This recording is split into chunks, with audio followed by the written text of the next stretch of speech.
పేరు తిప్పన సుబ్బారావు. ఏ ఊరండి? గుత్తుగుడిమిల్లి అండి. నా వయసు 83 సంవత్సరాలు.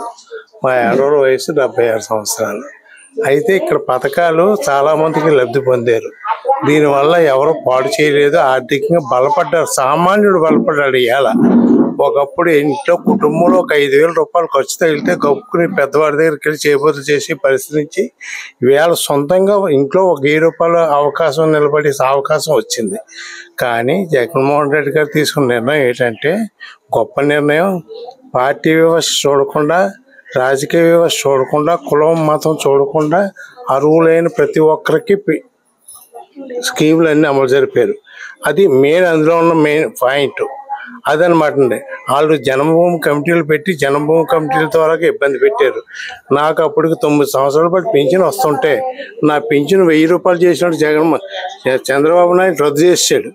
దానికి నేను కలెక్టర్ ఆఫీస్కి, ఎంఆర్ఓ ఆఫీస్ చుట్టూ తిరిగితే ఎందుకంటే జన్మభూమి కమిటీ దగ్గరికి వెళ్తే నీకు శాంక్షన్ అయిపోద్ది అన్నారు.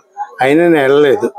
కలెక్టర్ దగ్గరికి వెళ్ళి పిటిషన్ పెడితే నాకు చేనేత వృద్ధాప్యించిన కింద పింఛన్ వచ్చేదాన్ని వృద్ధాప్యించిన కింద మార్చి పింఛన్ ఇస్తున్నారు. అయితే ఒకటే నేను కోరేది ఏంటంటే, నేను జగనన్న ఏదో కాలు పెట్టాడు అర్జెంటుగా. నేను ఫోన్ చేసి 2 సార్లు చెప్పాను. 70 సంవత్సరాలు దాటి ఉన్న వాళ్ళకి ఎవరైనా సరే భార్యాభర్తలు బతికుంటే ఇద్దరికి పింఛన్లు ఇమ్మని. ఆ వయసులో ఏ పని చేయలేరు, ఏ స్కీము రాదు, ఆ పింఛన్ తప్ప ఏదీ రాదు. కనుక ఆ 70 సంవత్సరాలు దాటిన వాళ్ళు ఏ పని చేయలేని పరిస్థితులు ఉంటారు. కనుక భార్యాభర్తలు అలాంటి వాళ్ళు ఎంత పర్సెంటేజ్ ఉంటుందో లెక్కేసుకొని అందరికీ ఇమ్మనే నా కోరిక. తర్వాత సునీల్ గారి గురించి మీ అభిప్రాయం? సునీల్ గారు పాపం దురదృష్టం అయింది.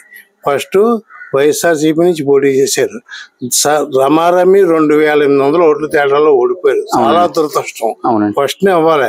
సెకండ్ ట్రిప్ ఆయన పార్టీ మార్చి తెలుగుదేశానికి వెళ్ళి దురదృష్టం వెంటాడింది, ఓడిపోయారు.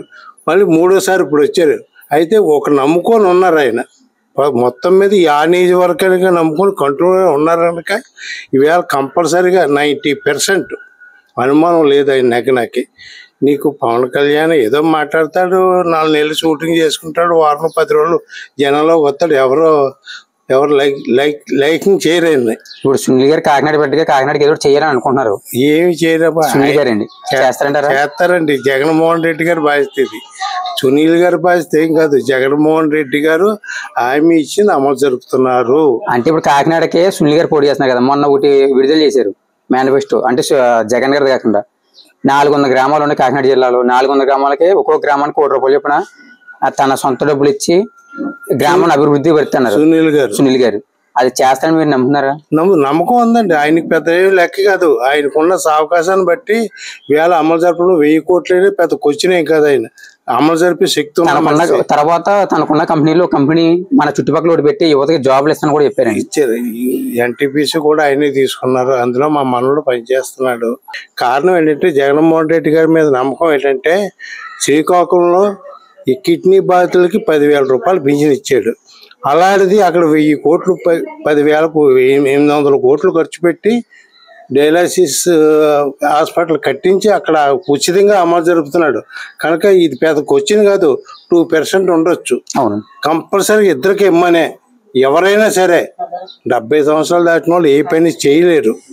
చివరికి క్వశ్చన్ అండి, సునీల్ గారు 3 సార్లు ఓడిపోయినా సరే మళ్ళీ పోటీ చేయాలని వచ్చారు. ఈసారి కన్నా నెగ్గుతారంటారా? ఈవేళ పవన్ కళ్యాణ్ కూడా సెంట్రల్ పార్లమెంట్ కి అన్నాడు. అవునండి. మళ్ళీ డీలర్లో పడ్డాడు. మళ్ళీ ఏదో 4 గుర్తులు ఆలోచించి అని చెప్తున్నాడు. ఇవాళ సునీల్ గారు ఇంచుమించు లేదంటే ఎంత ఈజీ అయినా పార్లమెంట్ సీటు 2 lakhs తో మెజార్టీతో గ్యారంటీ చెప్పగలను. Please subscribe .news.